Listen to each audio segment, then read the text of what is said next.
ॐ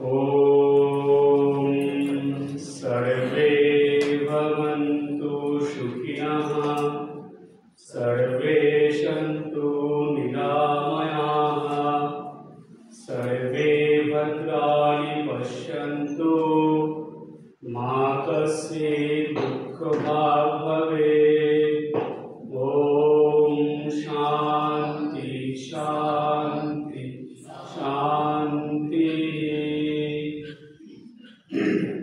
ॐ गुरु ब्रह्मा गुरु विष्णु गुरुदेव महेश्वर गुरु साक्षात् परं ब्रह्म तस्मै श्री गुरवे नमः। ॐ स्थापकाय च धर्मस्य सर्वधर्मस्वरूपिणे अवतार वरिष्ठाय रामकृष्णाय ते नमः। यथाग्निराधिका शक्ति रामकृष्णे स्थिता धिया सर्वविद्या स्वरूपां शारदां प्रणमाम्यहम्। नमस्ते यतिराजाय विवेकानन्दसूरये सच्चित्सुखस्वरूपाय स्वामिनेतापहारिणे। ॐ वसुदेवसुतं देवं कंसचाणूरमर्दनं देवकी परमानन्दं कृष्णं वन्दे जगद्गुरुं। मूकं करोति वाचालं पङ्गुं लङ्घयते गिरिं यत्कृपातमहं वन्दे परमानन्दमाधवम्। সবার প্রথমে ঠাকুর মা স্বামীজির চরণে আভূমিলম্বিত প্রণাম জানাই, ভগবান শ্রীকৃষ্ণের চরণে ভূলম্বিত প্রণাম জানাই, গুরুদেবের চরণে ভূলম্বিত প্রণাম জানাই, সেই সঙ্গে এখানে উপস্থিত সকল ভক্তদেরকে আমার ভক্তিপূর্ণ নমস্কার। আমরা এখানে সবাই একত্রিত হয়েছি ধারাবাহিকভাবে যে ভাগবতের অমৃত কথা নিয়ে আলোচনা হচ্ছিল, সেই কথার আলোচনার মধ্যে আমরা যাব এবং সেই আলোচনা শোনার জন্যই আপনারা সবাই এখানে একত্রিত হয়েছে। যেহেতু ভাগবতের আলোচনা ভগবান শ্রীকৃষ্ণের কথা, তাই তার বাণী আগে আমরা সবাই একসঙ্গে উচ্চারণ করে তার কথার মধ্যে যাব। এখন ভাগবত গীতার দ্বাদশ অধ্যায়টা আমরা সবাই মিলে একসঙ্গে চ্যান্টিং করব। আপনারা সবাই যারা যারা গীতা বই নিয়েছেন, গীতা বই যাদের হাতে আছে, আমরা সব দ্বাদশ অধ্যায়টা বের করুন। আপনারা সেখান থেকে শুরু করছি।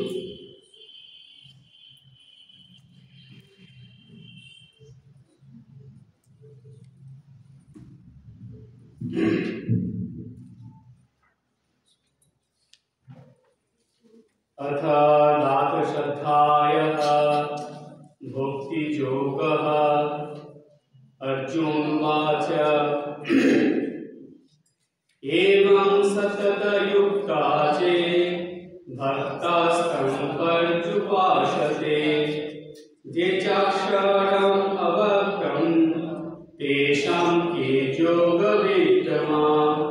श्रीभगवानुवाच मया विश्वमनो ये मां नित्ययुक्ता उपासते श्रद्धया पारयोपेता ते मे युक्ततमा मताः। दितक्षरम् अनिर्देशम् अवर्तं पर्युपासते सर्वत्र गमचिन्तं च कुटस्थमाचलं ध्रुवम्। संयेन्द्रियग्रामं सर्वत्र समबुद्धया ते पाप्नुवन्ति मामेव सर्वभूतहिते रताः क्लेशोऽधिकतरो तेषाम् अवर्तशक्तचेतसाम् अवर्ता हि गतिर्दुःखम् देहबद्धिरवाप्यते यतो सर्वाणि कर्माणि मयि सन्न्यस्य मत्परा अनन्यैव योगेन मां ध्यायन्तः उपासते तेषामहं समुद्धर्ता मृत्युसंसारसागरात् भवामि न चिरात् पार्थ मया प्रेषितचेतसां मयैव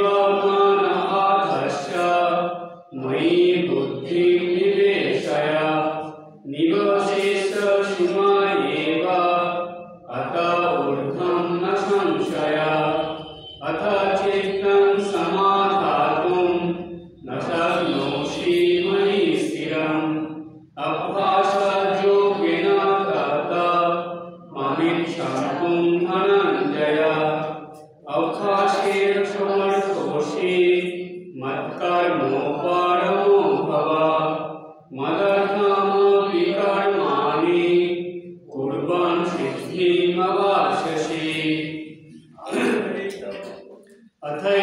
अथैतत्पश्यतोषि कर्तुं मद्योगमाश्रितः सर्वकर्मफलत्यागं ततः कुरु यथात्मवान् श्रेयाभिज्ञानमभ्यासात् ज्ञानं ध्यानं विशिष्यते ध्यानात् कर्मफलत्यागः त्यागात् शान्तिरनन्तरम् अधिष्ठा सर्वभूतानां मैत्रकरुण एव च निर्ममो निरहङ्कारः समदुःखसुखसमी सन्तुष्टः सततं योगी यतात्माभिरनिश्चयः मयार्पितमनोबुद्धिः जो मद्भक्तः समे प्रियः यस्मान्नो द्विजते च लोकान् द्विजते च हर्षमर्षभयद्वेगैः मुक्तयश च मे प्रियः अनापेक्षा शुचिर्दक्षा उदासीना गतर्वतः सर्वारम्भा परित्यागी जो मद्भक्तः समे प्रियः यो न हृष्यति न द्वेष्टि न शोचति न काङ्क्षति शुभाशुभ परित्यागी भक्तिमान् च समे प्रियः क्षमा शत्रौ च मित्रे च तथा मानापमानयोः शीतोष्ण सुखदुःखेषु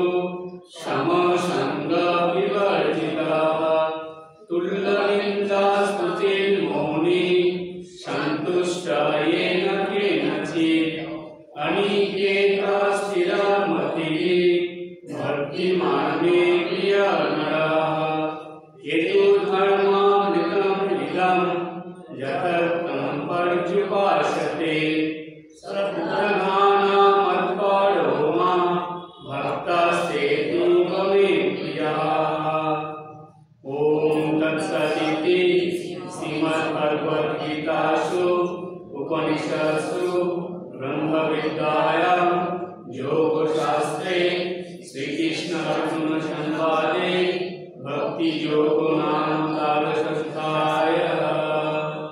ॐ शान्ति शान्ति शान्तिः।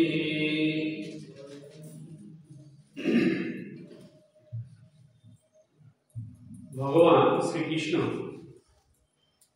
ভক্তদের সঙ্গে অনেক লীলা করেছেন। ভগবানের যে বাল্যলীলা সেটাই সব থেকে প্রিয়। সেই আজ থেকে কত বছর আগে তিনি করে গেছেন, কিন্তু আজও দেখুন মানুষের মধ্যে সেই লীলার কথা, সেই লীলার চিন্তা ভালো তো লাগে। এমনকি টিভিতে যখন এই সিরিয়ালগুলো হয় দেখবেন এগুলো দেখতে কি ভালো লাগে, যে তখন আপনারা যখন টিভিতে দেখেন এইসব সিরিয়ালগুলো তখন দেখবেন মনের ভিতরে অজান্তে এই ভগবানের প্রতি একটা ভালোবাসা ভালো লাগার ভাব চলে আসে। মনে হয় এরপরে কি হবে সেটা দেখব, বা এরপরে কি হচ্ছে সেটা দেখি। তো এই যে ভগবানের যে লীলা যেটা আপনারা দেখছেন টিভিতে বা মোবাইলে, সেটা দেখতে দেখতে মনের ভিতরে যে ভাব আসছে জানবেন এই ভাবটাই ভগবানের প্রতি আপনার ভালোবাসার বা আপনার আকর্ষণ টানের ভাব। এমন অনেক মানুষই আছে যারা দেখবেন পৌরাণিক সিরিয়ালগুলো যখন দেখে, পৌরাণিক সিরিয়াল দেখতে দেখতে তাদের চোখে জল আসে, রীতিমতো তারা কাঁদতে থাকে।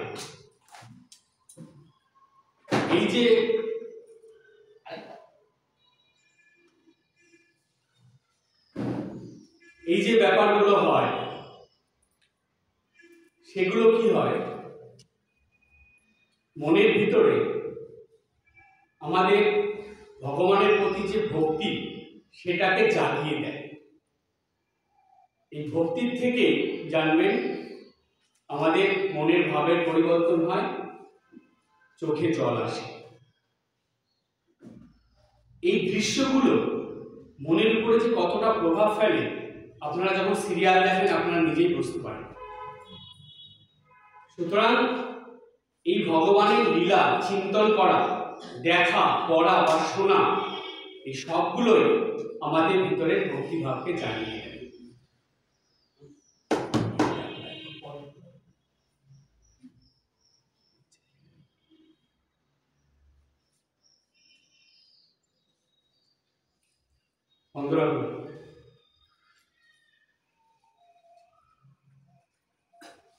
তো এই যে বাড়িয়ে দিচ্ছে আমাদের ভিতরের ভক্তিভাব, সেটা আমাদেরকে কি করে, নিত্যদিনের যে ঈশ্বরের সেবা পূজা এতে খুব সাহায্য করে। শুদ্ধা ভক্তি যখন মনে আসে তখন জানবেন সেই মন নিয়ে আপনি যখন ঈশ্বরের সেবা করছেন তখন সেই সেবাটা আপনার ঠিক ঠিক হচ্ছে। কারণ কথামৃততে ঠাকুর কয়েক জায়গায় বলেছেন যে ভগবান বলছেন যে আমি মুক্তি দিতে কাতর নই, আমি ভক্তি দিতে কাতর।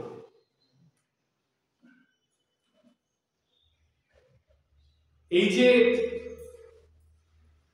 মুক্ত হয়ে যাওয়া বা মুক্তি পাওয়ার যে চেষ্টা করা, এটা অনেক মানুষই করতে পারে, বিভিন্ন ভাবে হয়, কিন্তু ভক্তিটা খুব কঠিন। তাই আমাদের গীতা শাস্ত্র, শ্রীমদ্ ভাগবত, এগুলো নারদীয় ভক্তিসূত্র, এই গ্রন্থগুলো আমাদের ভিতরে ভক্তিভাব আনে। আর একটা গ্রন্থ যেটা জ্ঞান ভক্তি মেলবন্ধন, সেটা হলো এক শ্রীমদ্ ভাগবত, যেটার মধ্যে শুধু ভক্তি হলে হবে না। আপনি যে ভক্তি করবেন তাকে যদি ভালোভাবে না জানেন তাহলে কি করে ভক্তি করবেন? ভগবান শ্রীকৃষ্ণের যে বাল্য লীলা বা তিনি সারা জীবনে যে লীলা করেছেন, সেই লীলাগুলো যদি আপনি ভালো করে না জানলেন তাহলে তার প্রতি আপনার ভক্তি বিশ্বাস আসবে কি করে? তাই ভগবান বলছেন জ্ঞান মিশ্রা ভক্তির কথা। জ্ঞান মানে জানা, জেনে ভক্তি করা। ভক্তি দু রকমের এখানে আমরা পেলাম, একটা না জেনে ভক্তি, একটা জেনে ভক্তি। সুতরাং এই জেনে ভক্তিটাই প্রধান। ভগবান শ্রী চৈতন্যদেব এইটাই তার ভক্তদের মধ্যে প্রচার করেছিলেন যে তোমরা ভগবানের সম্বন্ধে জানো, তার নাম করো, তার লীলা চিন্তন করো, তাকে নিয়ে সময় কাটাও, আনন্দ করো, তার সম্বন্ধে জানো, সেই জন্য ভগবান শ্রী চৈতন্যদেব কি করেছিলেন, যেখানে যেখানে তখনকার সময় হরিনাম সংকীর্তন অনুষ্ঠান হতো সেখানে ভাগবত পাঠ রাখতেন। তার শিষ্যদের দিয়ে ভাগবতের আলোচনা করাতেন। কারণ কেন করাতেন? তিনি তো এমনি হরিনাম সংকীর্তন করিয়ে প্রসাদ খাইয়ে সবাইকে বিদায় করে দিতে পারতেন, তা করতেন। তিনি ভাগবত আলোচনা রাখতেন, অর্থাৎ এই ভগবানের সম্বন্ধে জানেন। একটা মন্দিরে একজন ভক্ত প্রতিদিন এসে বসত, সেখানে একজন ভাগবত পাঠ করতেন। কেউ আসুক না আসুক সেই ভক্তটা এসে ঠিক বসে বসে ভাগবত পাঠ শুনত। আর ওই মন্দিরের নিয়ম ছিল প্রতিদিন ভাগবত পাঠ করতে হবে। বিকেলবেলা ঠাকুর মন্দির, কৃষ্ণের মন্দির, মন্দিরটা খুলে দিয়ে সেই পুরোহিত মশাই সন্ধ্যা আরতির আগে বারান্দায় মন্দিরের নাট মন্দিরের এক জায়গায় বসে তিনি ভাগবত আলোচনা করতেন। যারা যারা ভক্তরা আসতো, কেউ আসুক না আসুক, একজন ভক্ত প্রতিদিন আসতেন। তিনি আসতেন সেইখানে, যখনই ভাগবত পাঠ শুনতেন তার চোখ দিয়ে অঝরে জল পড়ত, তিনি কাঁদতেন। তো যে পুরোহিত সে যখন পাঠ করতো সংস্কৃততে বলতো, তারপরে বাংলায় বলতো, আর ওই মানুষটা ওখানে বসে এরকম কাঁদতেন, পাঠ শুনতেন আর চুপচাপ চোখ বুজে বসে থাকতেন আর চোখ দিয়ে অঝরে জল পড়তেন। পুরোহিতের একদিন মনে হলো, আচ্ছা এ প্রতিদিন আসে, চুপচাপ এক কোনায় বসে পাঠ শুনে চোখ বুজে থাকে, সে কি বুঝতে পারে না বুঝতে পারে এটাও বোঝা যাচ্ছে না, কিন্তু সে কাঁদছে।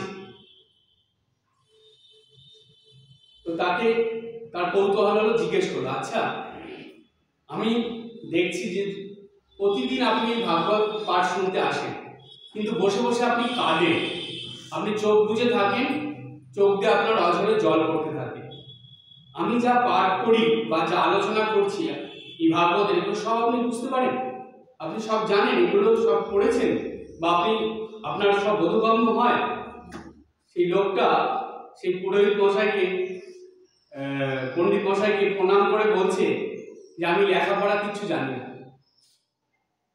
আমি আপনার এই সংস্কৃত কিছু বুঝতেও পারি না, কিন্তু আপনি যখন এটা বাংলায় বলেন তখন সেই কথাগুলো শুনে আমি চোখ বন্ধ করে সেগুলো চিন্তা করি।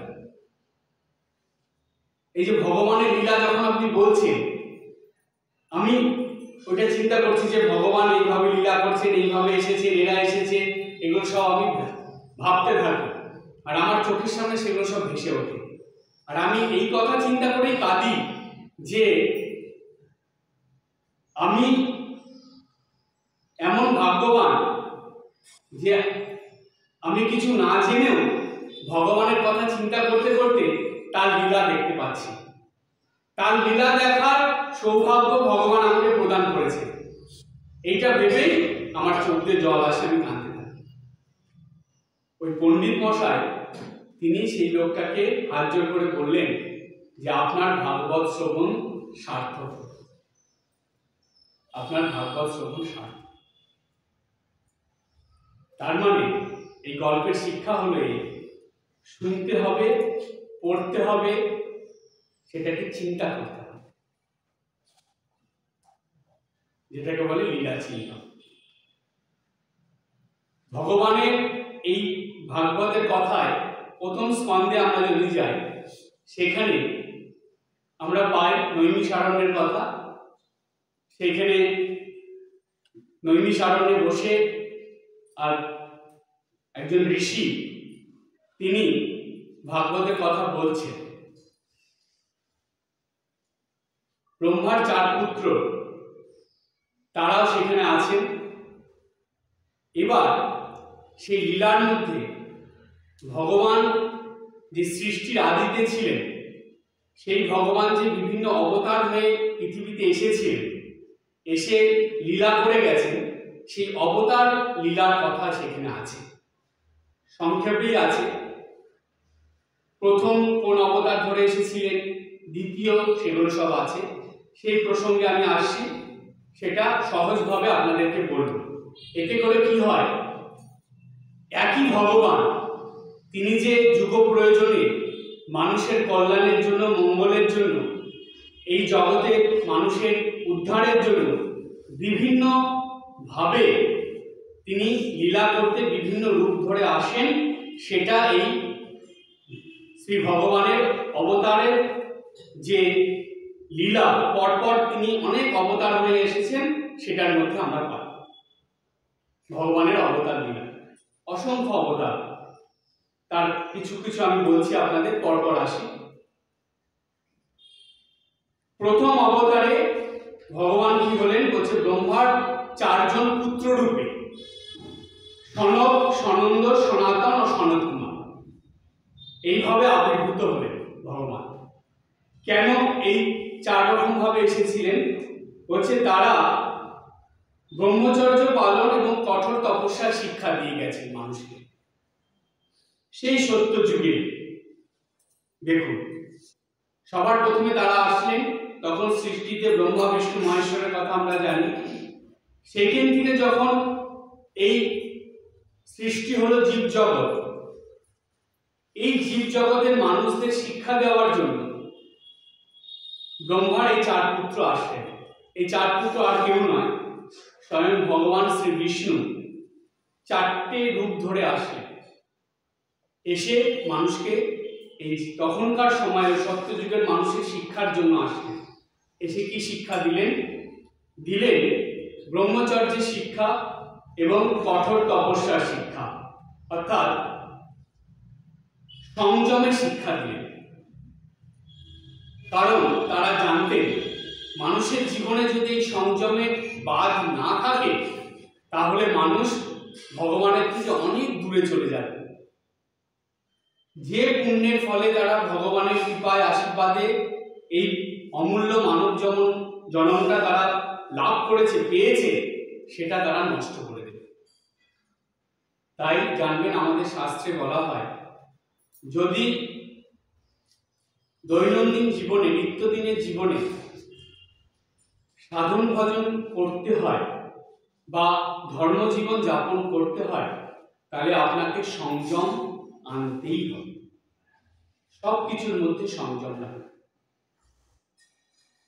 তার মধ্যে মনোবিদ্যায় বলছে 3টে জিনিসের সংযম, এটা আমাদের শাস্ত্রেও আছে, এটা ভীষণ দরকার। এই 3টে জিনিস মেন। সেই 3টে জিনিস কি বলছে? খাওয়া দাওয়া, ঘুমানো আর কথা বলা। এই 3টের মধ্যে সংযম খুব দরকার।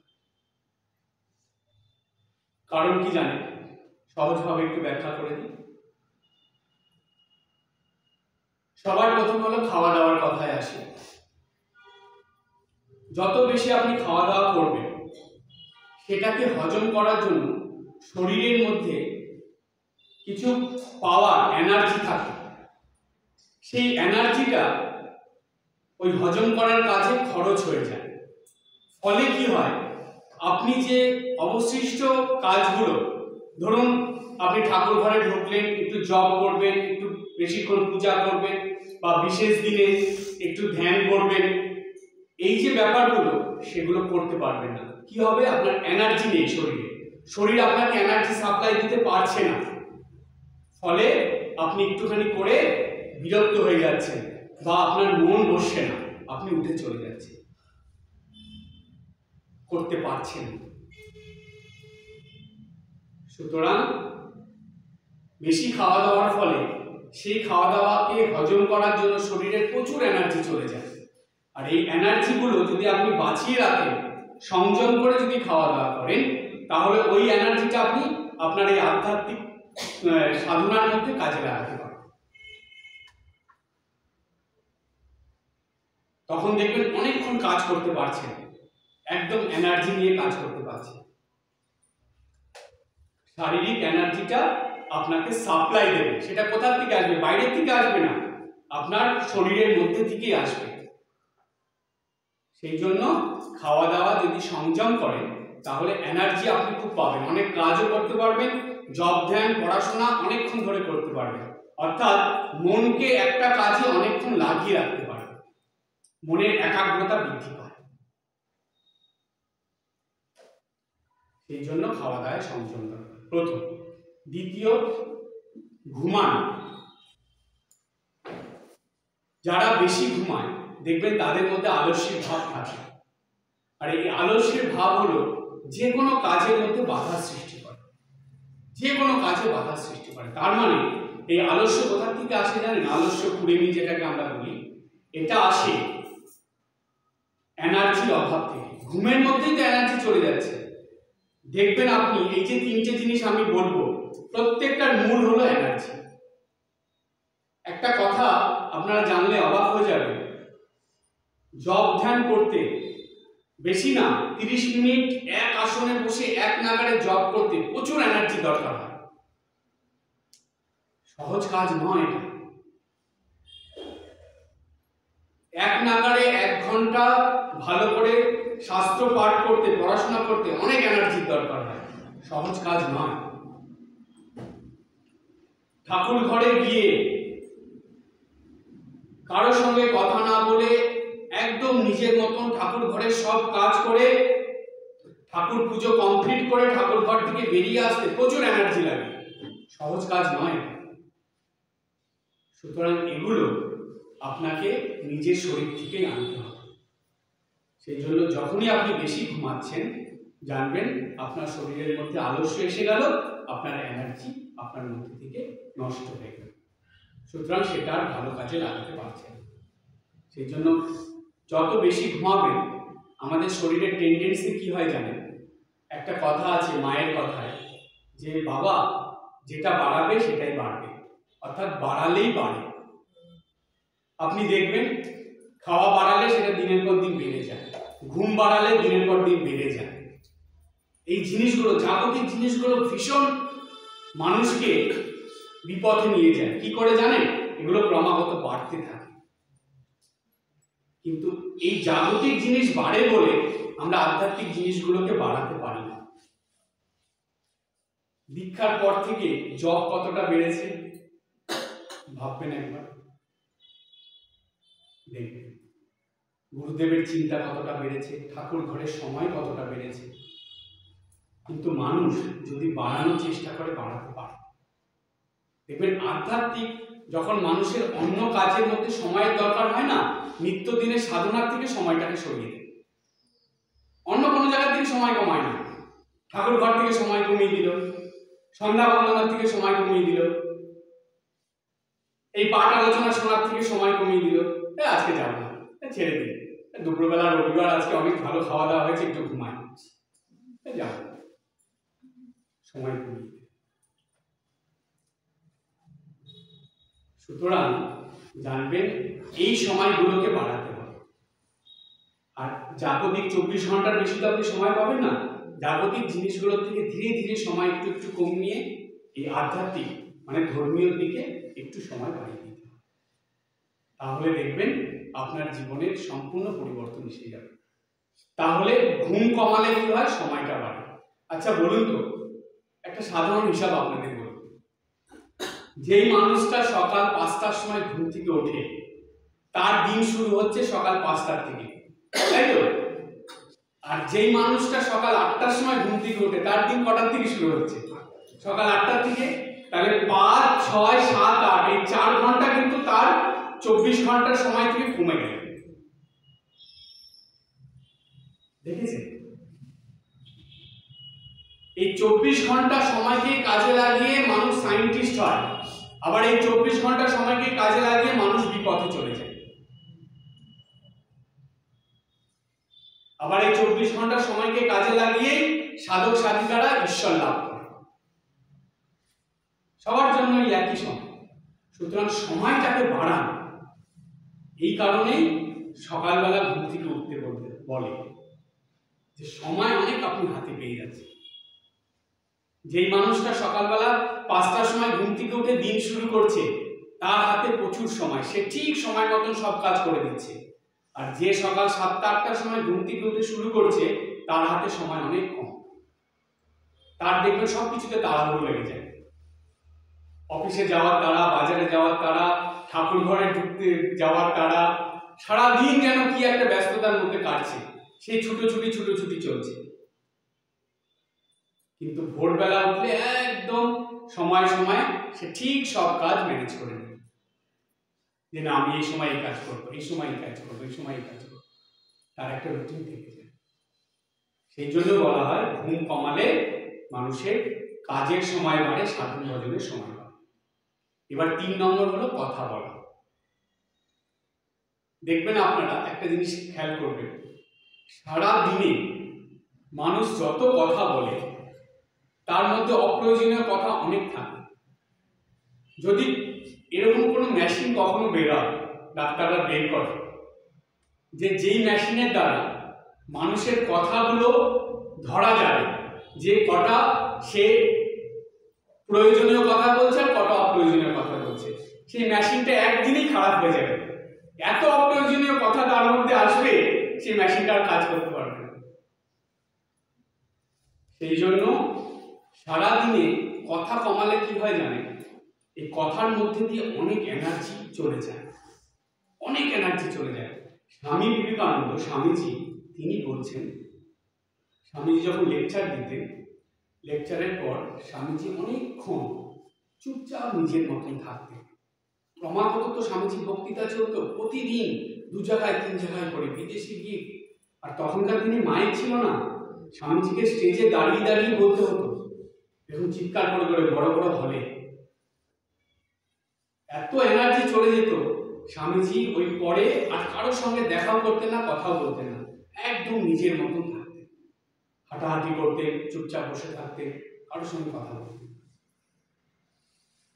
তার মানে এই কথার মধ্যে দিয়ে প্রচুর এনার্জি চলে যায়। আর একটা কথা বলি, মনোবিজ্ঞার কথা, যত কথা বলবেন তত মন চঞ্চল হবে। আপনি প্রয়োজনীয় কথা বলুন, ভালো কথা বলুন, মন ঠিক থাকবে। অপ্রয়োজনীয় কথা বলুন, মানে যেগুলো দরকার নেই সেরকম কথা বলুন, ঝগড়াঝাটি করুন, অশান্তি করুন, দেখবেন মন এমন হয়ে যাবে আপনাকে সাধনা করতেই দেবে, পুরো সাধন ভজন নষ্ট হয়ে যাবে। মানে মনের যে শান্তি, যেটা বলে মেন্টাল পিস, সেটা নষ্ট হয়ে যায়। সেই জন্য সব সময় চেষ্টা করবেন যে প্রয়োজনীয় কথা বলা।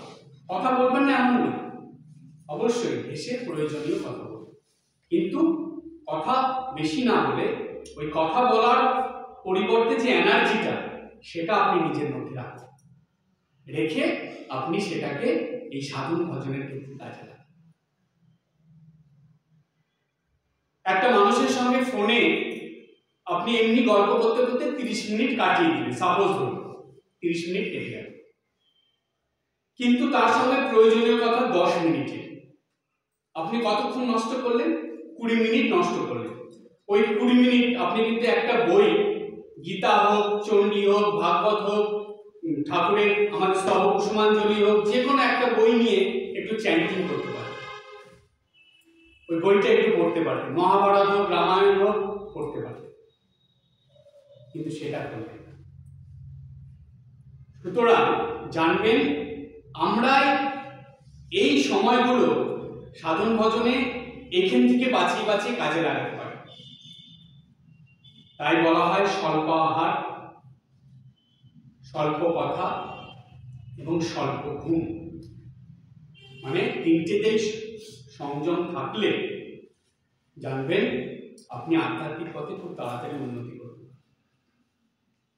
এটা হবে, এগুলো আমাদের ভিতরে অনেক এনার্জি, শক্তি সঞ্চয় করিয়ে দেয়। তাই সবার প্রথমে দেখুন ভগবান সংযমের শিক্ষা দিয়ে দিন, যে সংযম ছাড়া কখনো মনুষ্যত্বের থেকে দেবত্বে যাওয়া যাবে না। আমাদের থেকে যারা নিচু স্তরের পশু পাখি প্রাণীরা আছে, তাদের মধ্যে সংযম থাকে? থাকে না। আমাদের মধ্যে যদি সংযম না থাকে, তাহলে আমরা তো সেই স্তরেরই চলে গেলাম। তাই শ্রেষ্ঠ জীব মানুষ, তাদের মধ্যে সংযম থাকতেই হবে, থাকতেই হবে। দেখুন, আমরা রামকৃষ্ণ মঠ মিশনে ঠাকুর মা স্বামীজির ভক্ত। স্বামীজি ঠাকুরমা স্বামীজির জীবন থেকে বা ঠাকুরের সন্তানদের জীবন থেকে এটাই পাওয়া যায় যে তাদের জীবনটা সম্পূর্ণ সংযমের জীবন। এমনকি ঠাকুরের গৃহী সন্তানরা, আপনারা যদি ভক্ত মালিকা খুব ভালো করে পড়েন দেখবেন ঠাকুরের গৃহী সন্তানরা পর্যন্ত ঠাকুরের কাছে আসার পর ধীরে ধীরে তাদের জীবনে সংযমতার চূড়ান্তে পৌঁছে গেছেন। তারা মাস্টারমশাই, বলরাম বসু, এমনকি গিরিশবাবু পর্যন্ত তার জীবনে। সুতরাং আমরা যদি সত্যি ঠাকুরমা স্বামীজিকে ভালোবাসি, ঠিক ঠিক তাদের ভক্ত হয়ে আমাদের জীবনে নিত্যদিনের জীবনে সংযম অবশ্যই থাকবে। সংযম অবশ্যই থাকবে। অপরে কি করলো আমার দেখার দরকার নেই, আমি কতটা করছি এটা দেখ, আমি ঠাকুরমা স্বামীজির আদর্শ কতটা পালন করছি এটাই দেখা। সুতরাং এই সংযমের শিক্ষা ভগবান সবার প্রথমে দিলেন। প্রথম অবতারে এটা আমরা পেলাম। দ্বিতীয় অবতারে ভগবান কি করলেন দেখলেন যে একবার কি হলো, এই পৃথিবী রসাতলে যাচ্ছিল, রসাতলে অর্থাৎ পাতালে চলে যাচ্ছিল, সমুদ্রের মধ্যে দিয়ে সেই পাতালে প্রবেশ করছিল। তখন ভগবান কি করলেন, বরাহ রূপ ধরলেন। বরাহ রূপ ধরে তিনি গিয়ে সেই পৃথিবীকে উদ্ধার করে এনে এই সৃষ্টিকে রক্ষা করলেন। বরাহ অবতারের কথা আমরা পাই। এটা হলো দ্বিতীয় অবতারের হয়ে এসেছিলেন ভগবান। এবার তৃতীয়, আমি আর বিস্তৃত আলোচনায় যাচ্ছি না, অনেকটা আলোচনা তো ছোট ছোট করে বলে চলে যাচ্ছি।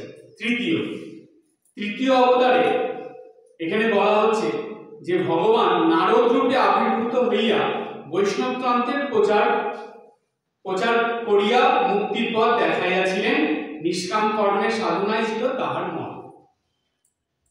এরপরে নারদ ঋষির কথা বলা হচ্ছে যে তিনি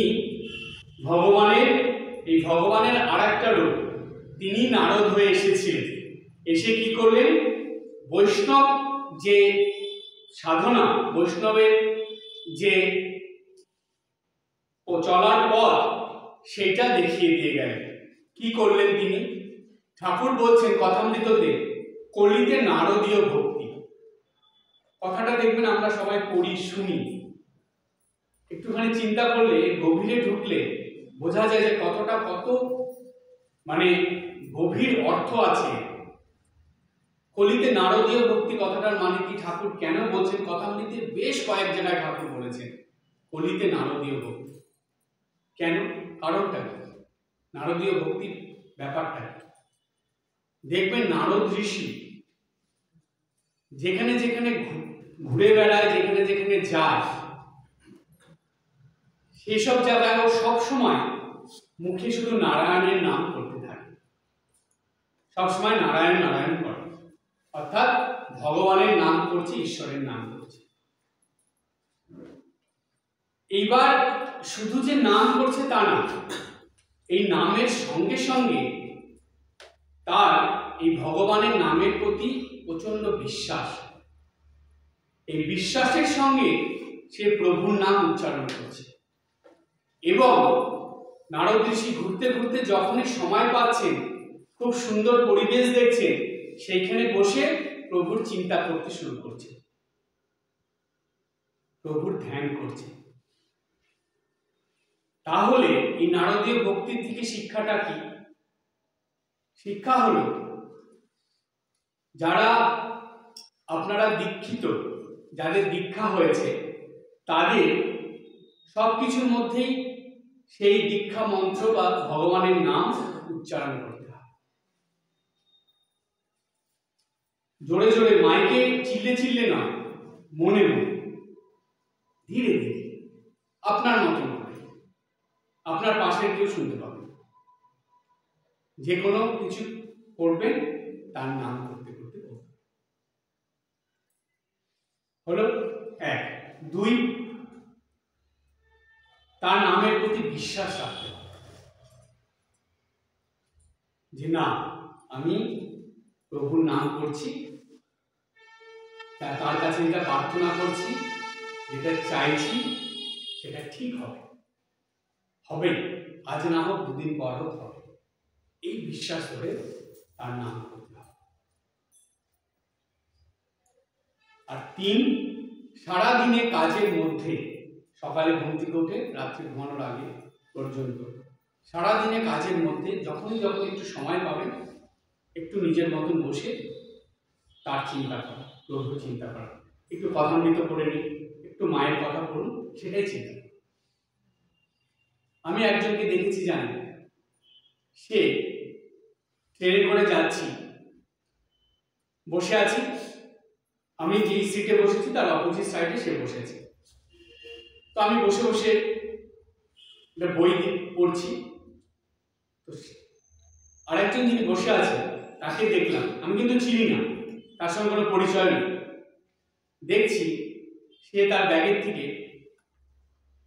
কথামৃত বার করল, ছোট্ট কথামৃত আছে, পকেট সাইজ, ছোট কথামৃত ব্যাগে রাখা যায়, বার করল, কথামৃতটা নিল, নিয়ে কথামৃতটা পড়ল। কিছুক্ষণ পড়ে ওটা বন্ধ করে একদম চোখ বুজে সোজা হয়ে বসে পড়ল, মানে ওই সিটের মধ্যেই চুপচাপ বসে আছে। বসে অনেকক্ষণ চোখ বুজে বসে থাকলো, আবার চোখ খুলে আবার কথামৃতটা খুললো, খুলে আবার 1 পাতা বা 2 পাতা পড়লো, পড়ে রেখে দিয়ে আবার বসে আছে। আমার একটু কৌতূহল হলো, এই লোকটা করছি। এরকম করে আমি একটু সময় দেবো। কিছুক্ষণ পরে আমি জিজ্ঞেস করলাম, আচ্ছা আপনি কি রামকৃষ্ণ মিশনের ভক্ত? বললো হ্যাঁ। আমি বললাম যে আপনার কাছে কথামৃত দেখলাম। বলছে যে হ্যাঁ মহারাজ, আমি কথামৃত রাখি, আমাকে প্রায় এদিক ওদিক যেতে হয়, আমি ব্যবসার জন্য আমাকে ছুটোছুটি করতে হয়, আমি সময় খুব কম পাই। এই ট্রেনে করে বা ফ্লাইটে করে যখন যাতায়াত করি, এই কথামৃতটা আমার কাছে রাখি। আমি কথামৃতটা বার করে কিছুটা পড়ি, রেখে দিয়ে চোখ বুঝে চিন্তা করি, আবার কথামৃতটা খুললাম, আবার পড়লাম, আবার চিন্তা করলাম। বলছি এইভাবে আমার ওই যে ছোট ছোট পকেট সংস্করণ কথামৃত বলছে কয়েকবার পড়া হয়ে গেছে সম্পূর্ণ। বলছে আমি বাড়িতে নয়, এই জার্নি করতে করতেই অনেক পড়ে ফেলেছি, এবং সেটাই একটুখানি পড়ি আর চোখ বুঝে একটু চিন্তা। অদ্ভুত। আমি বললাম বাহ, এটা কোথা থেকে পেলেন আপনি এই শিক্ষা? বলছে না, আমি একজন মহারাজের ইয়েতে শুনেছিলাম, ইউটিউবে ভিডিও সব মহারাজদের বেরোয় না, বলছে একজন মহারাজের বক্তৃতায় শুনেছিলাম যে এরকম কথামৃত বই বা যে কোনো বই কাছে রেখে যখন যাতায়াতের সময় বসে থেকে সেটা পড়ে চিন্তা করা যায়। তো আমি সেটাই অভ্যাস করে নিয়েছি। দেখুন, সুতরাং জানবেন প্রতিদিন গীতা হোক, কথামৃত হোক, মায়ের কথা হোক, যেগুলি, অথবা আপনারা ইউটিউবে এই মহারাজদের কথাগুলো একটু চালিয়ে দিয়ে শুনে একটু চিন্তা করবেন। সারাদিনে অল্প একটু সময় একটু মেডিটেশনের জন্য রাখবেন।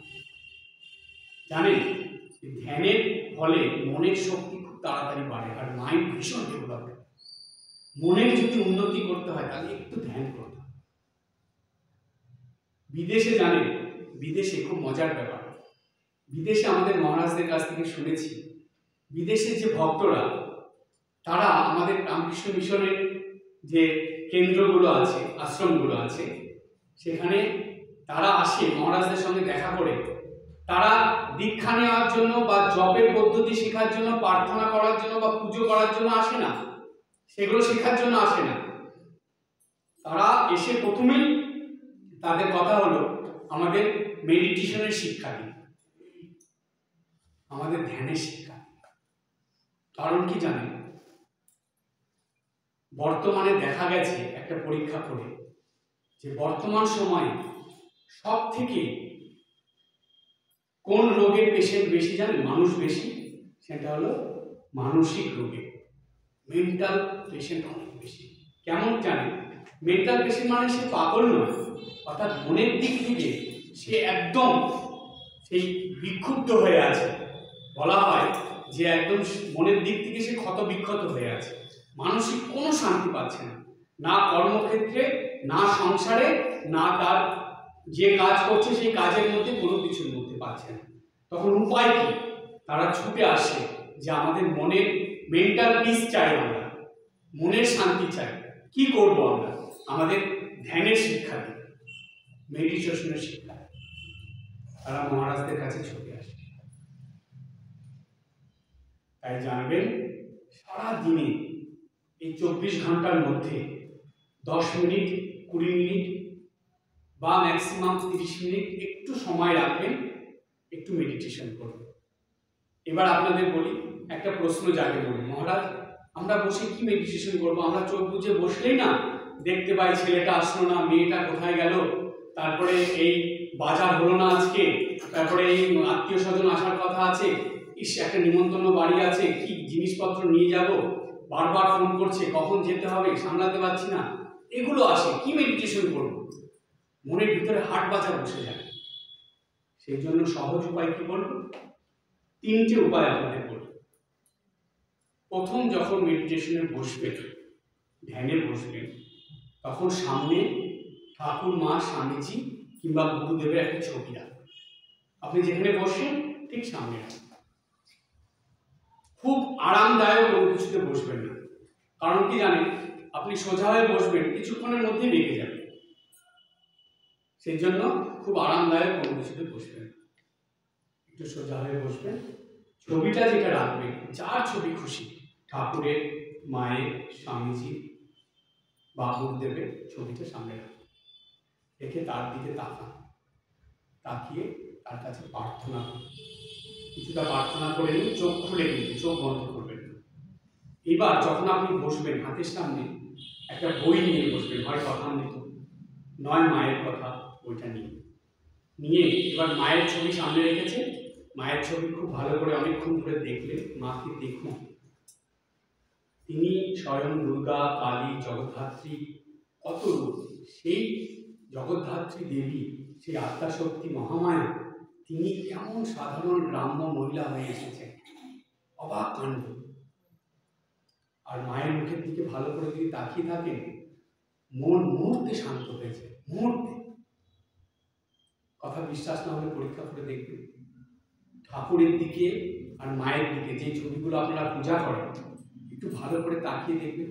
কোনোদিন দেখেছেন একদম নিখুঁতভাবে? মহারাজ আমরা আয়নাতেই নিজেদের নিখুঁতভাবে দেখি না, আবার ছবিতে ফটোগুলোকে দেখব। দেখুন, ভালোভাবে দেখুন ছবিগুলোকে, দেখবেন যে দিকে তাকাতে তাকাতে মন স্থির হয়ে যায়। নজরুলের গানটা জানেন তো আপনারা? স্থির হয়ে তুই বস দেখি মা, খানিক আমার আখির আগে, দেখি নিত্য লীলাময়ী মা, স্থির হলে তুই কেমন লাগে। কেমন লাগে জানেন? ঠিক সারদা মার মতন লাগে। দেখবেন, পরীক্ষা করে একদম। এই মায়ের দিকে যদি ভালোভাবে তাকিয়ে থাকে, মাকে যদি প্রার্থনা করেন, মন শান্ত হবেই হবে, অব্যর্থ। মিলিয়ে নেবেন কথা। এইবার যখনই মন শান্ত হয়ে গেল, তখন আপনি মায়ের কথাটা একটু পড়ুন, বইটা পড়ুন, যেই পাতা বেরোবে ভালো করে পড়ুন।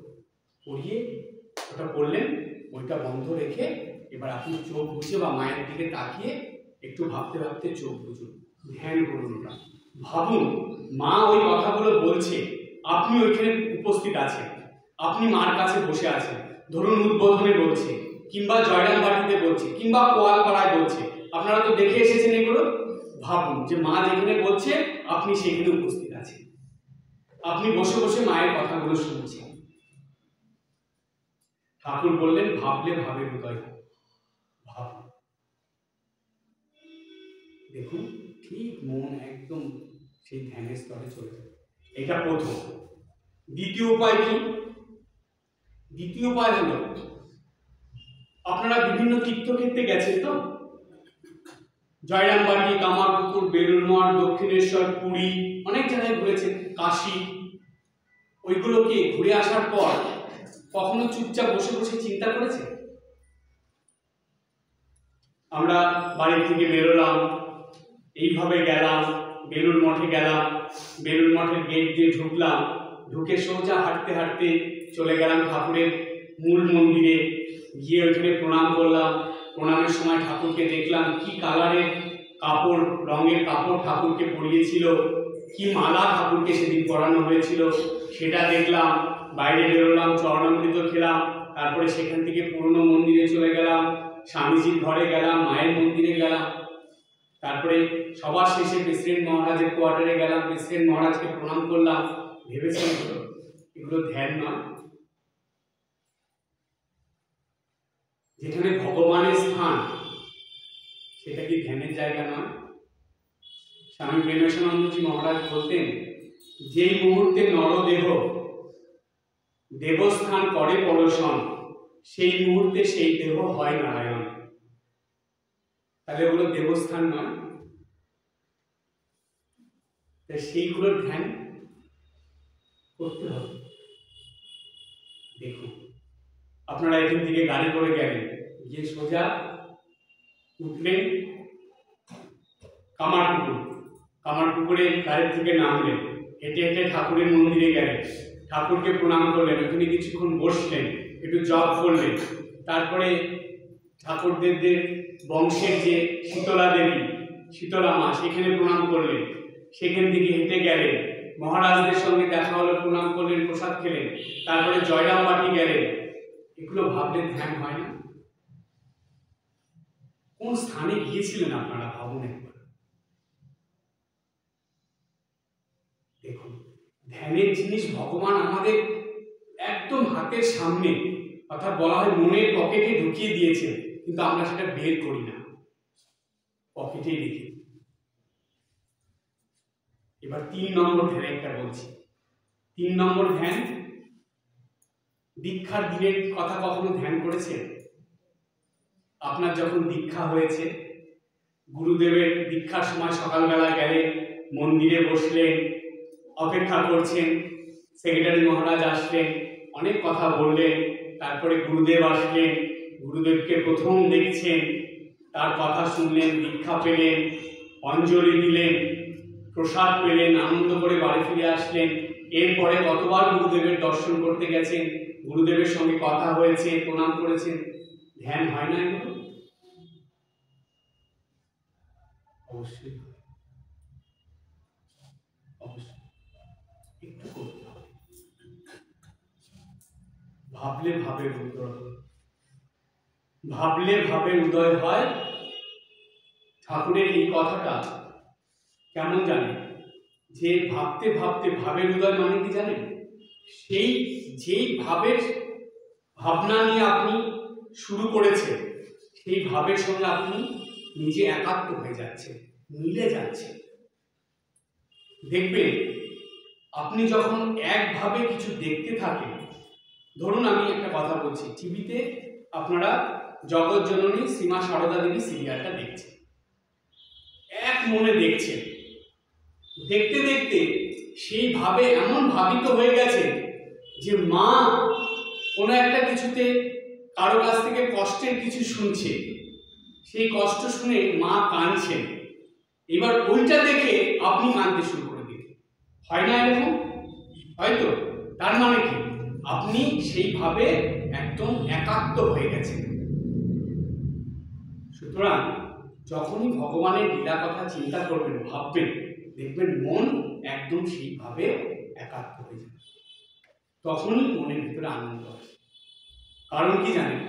এই ধ্যান করলে দুটো জিনিস হয়, একটা হলো মনের শক্তি বাড়ে, আর একটা হলো মনের আনন্দ বাড়ে। কারণ ঠাকুর বলছেন ভগবানের আর এক নাম সচ্চিদানন্দ, সৎ, চিৎ আর আনন্দ। সৎ মানে হলো তিনি আছেন, সর্বদাই আছেন, তিনি অসৎ নয়, তিনি সৎ, অর্থাৎ তার তিনি আছেন বলেই সবকিছু আছে। একমাত্র তিনি এই জগতে নিত্য বস্তু, সৎ জিনিস, সে হলো ভগবান। সৎ কোনটা জানেন? যেটা আগেও ছিল, এখনো আছে, পরেও থাকবে, সেটা হলো সৎ এবং নিত্য।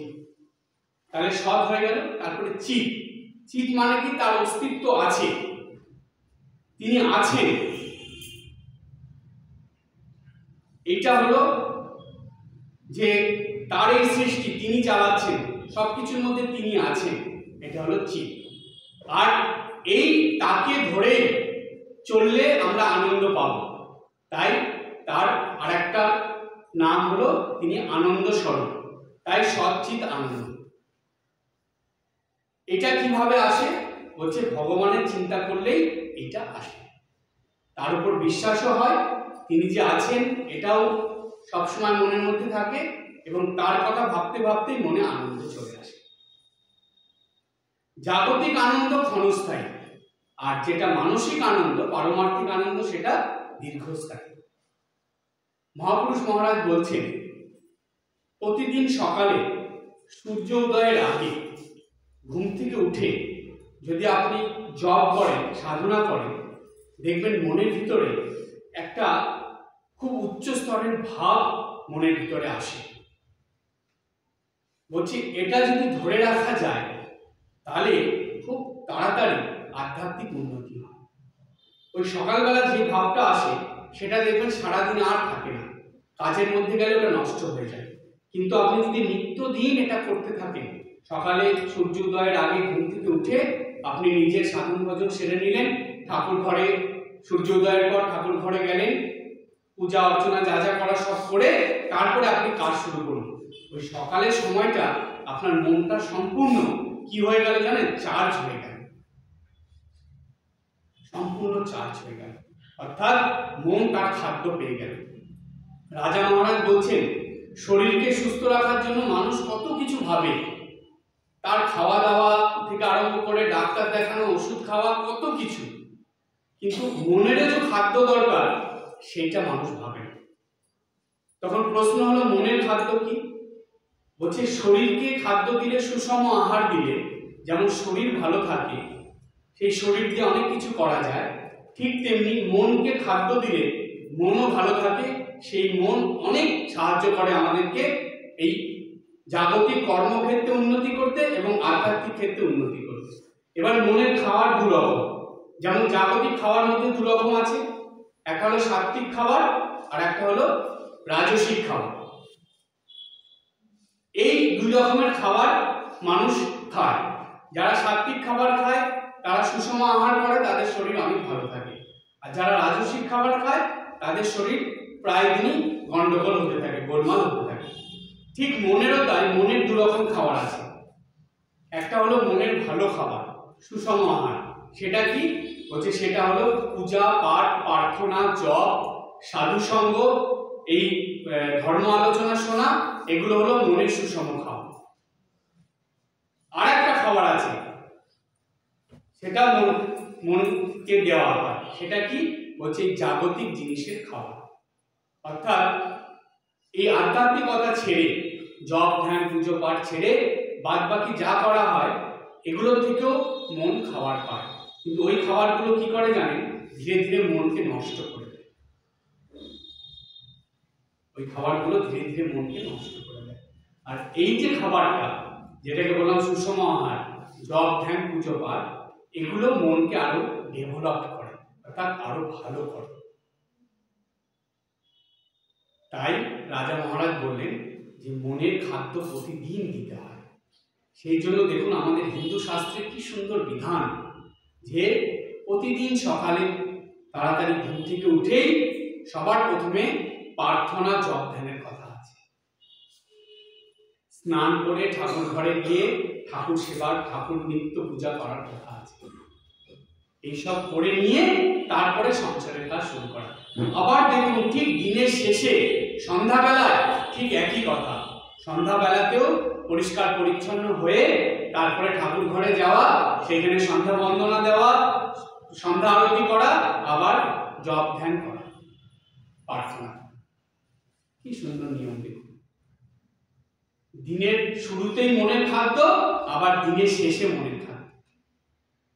তাহলে মন একদম সুস্থ থাকে। আপনি সংসারে থেকেও নিজের মনের ব্যালেন্স হারিয়ে ফেলবেন, মনের ব্যালেন্স ঠিক থাকে।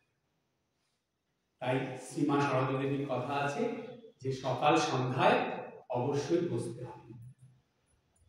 এই দুটো সময় মিস করতেন শ্রীমা শারদা দেবী। তার জীবনে আমরা পাই মা সকাল সন্ধ্যায় কখনো বাদ দিতেন না, শত কাজের মধ্যে থাকলেও শ্রীমা তিনি দেখালেন এটা আমরা পাই ওই সপ্ত সাধিকার কথা আছে তাদের জীবনে, গোলাপ মা, যোগিনী মা, তারপরে লক্ষ্মী দিদি, এরাও থাকে সকাল সন্ধ্যা ঠিক সেখানে তারা সব কিছু ছেড়েও সেই সময়টুকু কাজে লাগাচ্ছে। অর্থাৎ মনকে ব্যালেন্স রাখতে হবে। মনের ব্যালেন্স থাকলে কি হয় জানেন, উপকারটা কি? আপনি যে কোনো কাজ খুব তাড়াতাড়ি বুঝে নিতে পারবেন যে না, এই কাজটা আমাকে কিভাবে করতে হবে, প্রথম। দ্বিতীয়, মাথা গরম হবে না আপনার। তৃতীয়, অযথা অশান্তি করবেন না আপনি। চতুর্থ, কাজের চাপ বাড়লেও আপনি ঠিক ম্যানেজ করে নিতে পারবেন। আপনি বিরক্ত হয়ে যাবেন না, আপনি ধৈর্য হারিয়ে ফেলবেন না। অর্থাৎ মূল কথা হলো, মনের ব্যালেন্স থাকলে ধৈর্য সহ্যের ক্ষমতা বাড়ে। যাদের মধ্যে দেখবেন ধৈর্য সহ্যের ক্ষমতা নেই, জানবেন তাদের মনে কোনো ব্যালেন্স নেই। সুতরাং মনের ব্যালেন্স খুব দরকার, খুব দরকার। তাই নিত্যদিন এই সাধনা করা। নারদীয় ভক্তির কথায় যেটা আসছিলাম সেটা বলেই আজকের প্রসঙ্গ শেষ করব। তাই ওই সারাদিনে যখনই সময় পাবেন আপনার সুবিধা মতো, কারোর সঙ্গে মিলাতে যাবেন না। এ সকালে বসে আমাকে সকালে বসতে হবে, বা এই দুপুরে বসে আমাকে দুপুরে, তা না। আপনার সারাদিনের কাজের মধ্যে একটা সময় বের করে নেবেন, যেই সময়টা আপনি একটু ধ্যান করুন। সেটা আপনার সুবিধা মতো, কিন্তু করতে হবে নিত্যদিন। দেখবেন শ্রীমা সারদা দেবী বলছেন, চন্দন ঘষতে ঘষতে তার থেকে সুগন্ধ বেরোয়। ঠিক তেমনি নিত্যদিন করতে করতে তবে এটা থেকে উপকারটা আপনি পাবেন। প্রতিদিন করবেন, তবে তার থেকে উপকার আসবে। একটা জিনিস জানবেন, জাগতিক কোনো কিছু পেতে হলে মানুষকে অনেক কষ্ট করতে হয়, আর মানুষ ভাবে কি আধ্যাত্মিক খুব তাড়াতাড়ি পেয়ে যাবে।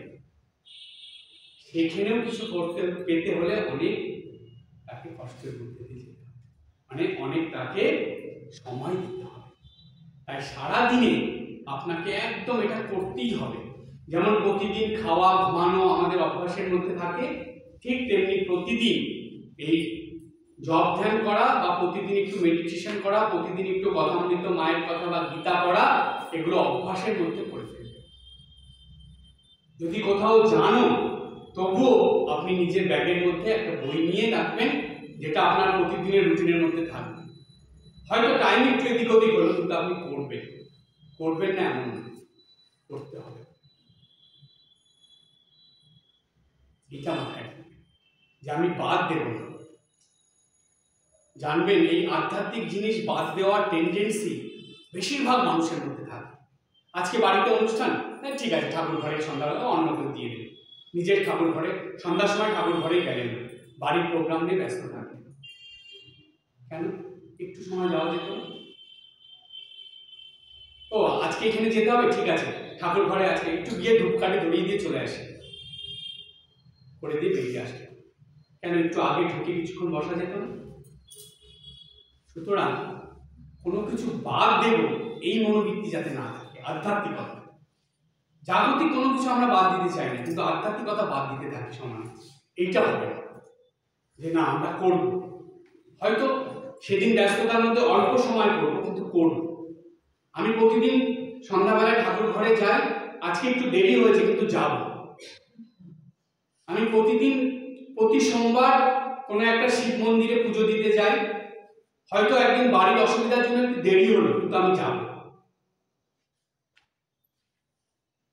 এই যে মনেরটা যে আমি বাদ দেব না, আমি এটা করব, ভগবান এটাই দেখে যে ও কতটা মন থেকে আমার প্রতি ওর টান আছে। এটাই ভগবান দেখে করছে কত। যারা জানবেন নিজের সুবিধা দেখে এগুলো বাদ দেয়, তারা প্রার্থনা করে করে কান ঝালাপালা করলেও ভগবানের আশীর্বাদ কৃপা পাবে না। কারণ কি জানেন? প্রভু মহারাজ স্বামী বীরেশ্বরানন্দজি মহারাজ তিনি বলতেন, কৃপার কথা মহারাজকে যদি বলা হতো, মহারাজ বলতেন কৃপা কথার মানে কি জানো? কিছু করে পাও। তুমি কিছু করো তবে তো কৃপা পাবে, কিছু করতে হবে। তাই করুন। আর এটা একদিন না, নিত্যদিন করুন, নিত্যদিন বাদ দেবেন। দেখবেন ওই আমি বলি প্রায় জায়গাতেই তুলসীদাসের কথাটা, হরি সে লাগে রহো ভাই, বানাত বানাত বান যায়। অর্থাৎ ভগবানের সঙ্গে লেগে থাকুন, হতে হতে হয়ে যাবে। আপনারা যে কোনো কাজ ছোট থেকে একবারে শিখেছেন, পড়াটা একবারে শিখেছেন, অ আ ক খ লেখাটা একবারে শিখেছেন, করছেন, চেষ্টা করতে করতে হয়ে গেছে, তাই তো? জীবনের প্রত্যেকটা জিনিস তাই, আপনারা লেগেছিলেন, হয়ে গেছে। যে কোনো কাজ মিলিয়ে দেখবেন, একটু ভালো করে চিন্তা করে দেখবেন, জীবনে যত ভালো কাজ আপনি শিখেছেন তার জন্য আপনাকে বেশি সময় দিতে হয়েছে এবং ভালো করে শিখতে হয়েছে সেটাকে, তবে আপনি আজকে পারফেক্ট হতে পেরেছেন, সেই কাজই ঠিক ঠিক আপনি করতে পারছেন। তাই আধ্যাত্মিকতা তো পারফেক্ট হতে হবে। আমরা পড়াশোনায় ভালো রেজাল্ট করি, পারফেক্ট হই, আমরা অন্য কাজে কম্পিউটারে পারফেক্ট হই, আমরা রান্না বান্নায় পারফেক্ট হই, তাহলে আধ্যাত্মিকতায় কেন হতে পারবো? আমরা গৃহে সংসারে থেকে সংসারিক কাজ করেও যতটুকু সময় পাবো আমরা আধ্যাত্মিকতার মধ্যে সময় পাবো। তাই স্বামীজির এই কথা বলে শেষ করব। গানে স্বামীজিকে যে গানটা খুব ভালোবাসতেন, সেই গানের একটা কথা, সাধু সঙ্গ নামে আছে পান্থধাম, শ্রান্ত হলে তথা করিও বিশ্রাম। এই ভগবানের সঙ্গে লেগে থাকা আর সেই সঙ্গে সাধু সঙ্গ করা। ঠাকুর বলছেন সাধু সঙ্গ করা মানে কি জানো? কি সুন্দর একটা উদাহরণ দিলেন, আমি না অবাক হয়ে ভাবি ঠাকুর এই কথাগুলো কি করে বলতেন। ঠাকুর বলছেন সাধু সঙ্গ কি জানো? চাল ধোয়া জল। আরে হঠাৎ করে কি বলে দিল? সাধু সঙ্গ সেটাকে বলছে চাল ধোয়া জল। কেন ঠাকুর এটা বলছেন? মানুষ যখন নেশা করে, বাইরের নেশা হয়, চাল ধোয়া জল তাকে খাইয়ে দিলে খুব তাড়াতাড়ি সেই নেশা কেটে যায়। দেখুন ঠাকুর কতটা জানতেন। ঠাকুর বললেন গৃহস্থ মানুষের সাধু সঙ্গ মানে হলো চাল ধোয়া জল, অর্থাৎ সংসারে থেকে থেকে সাংসারিক একটা নেশা লেগে যায়। দেখবেন তারা সংসার ছাড়া বাইরে আর কিছু ভাবতেই পারে না, তাদের আসে না তাদের মধ্যে। তো তাতে কি হয়, নেশা লেগে গেছে সংসারে। এই সাধু সঙ্গ করলে, এই পাঠ আলোচনায় আসলে, এগুলো শুনলে তার সেই সাংসারিক যে নেশাটা, মোহটা, সেটা আস্তে আস্তে কেটে যায়। অর্থাৎ তার মনটা আস্তে আস্তে ভগবানের দিকে যেতে শুরু করে। তার মধ্যেও ধীরে ধীরে চিন্তা আসে, সত্যি তো তাই, আমি কোন পথে চলছি, এই বিচারটা আসে যে আমি সংসারে থেকে দীক্ষা নিয়ে আমি কি ঠিক পথে চলছি, আমি কি ক্রমাগত উন্নতির দিকে যাচ্ছি, আমার গুরুদেব যা যা বলেছিল আমি কি সেগুলো পালন করে চলতে পারছি, এই চিন্তাটা তার মধ্যে আসে। শ্রান্ত হলে তথা করিও বিশ্রাম। শ্রান্ত মানে সংসারের কাজ করতে করতে একদম সে বিরক্ত হয়ে গেছে, প্রতিদিন একঘেয়ে, এই সকালবেলা ঘুম থেকে ওঠো, এই করো সেই করো, প্রতিদিন একরকম চলছে, নিত্যদিন। সপ্তাহে একটা দিন রবিবার, তাও কিছু আত্মীয় স্বজন এসে উপস্থিত, আবার এক গাদা রান্না বান্না করো, আবার খাও, আবার তাদের পিছনে সময় দাও, সারাদিনের এই চলছে। কি উপায়টা কি? শ্রান্ত হয়ে গেছে মানুষ। শ্রান্ত মানে পরিশ্রান্ত, সংসারের কাজ করে করে পরিশ্রান্ত। তাহলে বিশ্রামটা পাবে কি? এই সাধু সঙ্গে বিশ্রাম পাবে আর আশ্রমে বিশ্রাম পাবে। আশ্রম কথার মানে কি জানেন? মনের আশ্রয়স্থল। আশ্রম কথার মানে মনের আশ্রয়স্থল। যদি এমনি আশ্রয়স্থল বলা হয়, মহারাজ আমাদের 5 তলা বিল্ডিং আছে, আপনি কি আশ্রয়স্থলের কথা বলছেন? কত সুন্দর আশ্রয়স্থল আমাদের। না, ওই আশ্রয়স্থল না। আশ্রম মানে হলো মনের আশ্রয়স্থল। মনটাকে শান্ত করবেন কোথায়? শান্ত করতে হবে তো মনটাকে, মনের মধ্যে সুখ শান্তি আনন্দ আনতে হবে তো। দুটো জায়গায় পাবেন, একটা পাবেন আশ্রমে গেলে, আর একটা পাবেন সাধু সঙ্গ করলে। তাই তারা খুব ভাগ্যবান যারা শত অসুবিধার মধ্যে এসেও সাধু সঙ্গ করে। ভূতেশানন্দজি মহারাজ বললেন সাধু সঙ্গ মানে কি জানো? শুধু সাধুর কাছে গিয়ে বসে থাকা তা নয়। সাধু সঙ্গ মানে হলো সাধুর কথা শুনে সেই কথাগুলো জীবনে পালন করা, সেই কথাগুলো জীবনে ভেবে সেইভাবে জীবনযাপন করা। সুতরাং আপনাদের বলবো যে শুধু এইখানে নয়, যেখানে যেখানে আমাদের বাঁকুড়া আশ্রম হোক, রামমণিপুর আশ্রম হোক, বা যেখানে যেখানে মহারাজরা আসবেন, যেই আশ্রমে আপনারা যদি সুযোগ পান অবশ্যই যাবেন। কিছু না, মনের মধ্যে এই ভাব রাখবেন আমরা সাধু সঙ্গ করতে যাচ্ছি, কোনো ভক্ত সঙ্গ করতে নয়, আমরা সাধু সঙ্গ করতে যাচ্ছি, অর্থাৎ মহারাজদের কাছ থেকে কথা শুনতে যাচ্ছি। এই সাধু বাক্য শুনে তারা খুব পুণ্যবান। তাই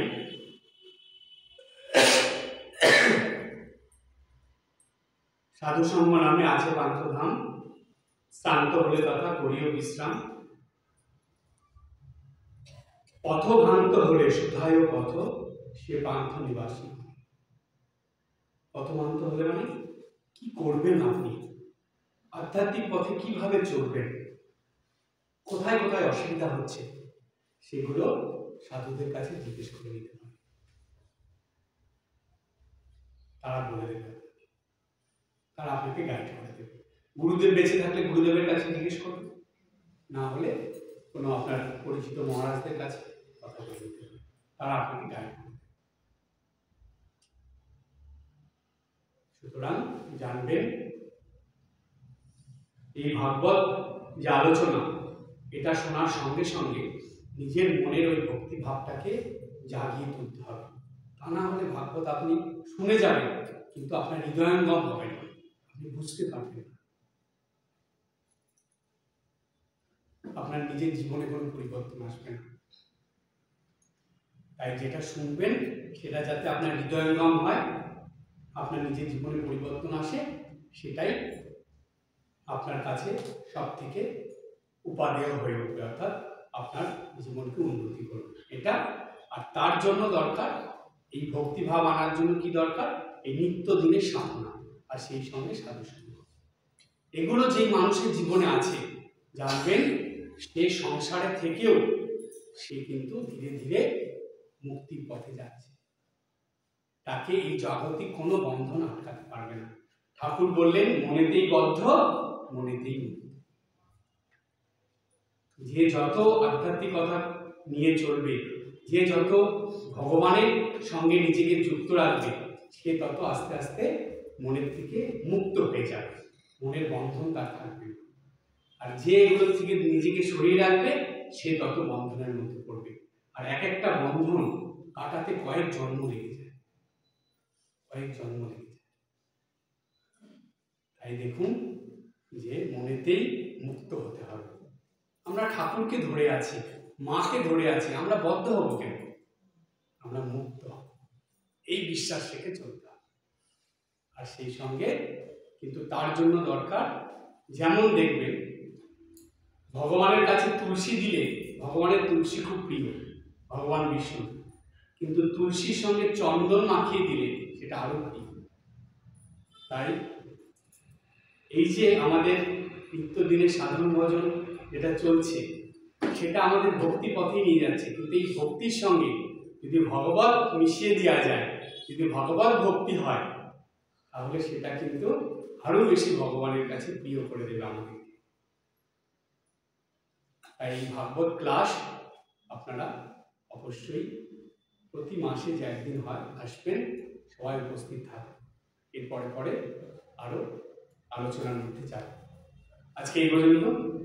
ওম জননী শারদাং দেবী রামকৃষ্ণং জগদ্গুরুং পাদপদ্মে ত্রয়ো শ্রিত্বা প্রণমামি মুহুর্মুহুঃ।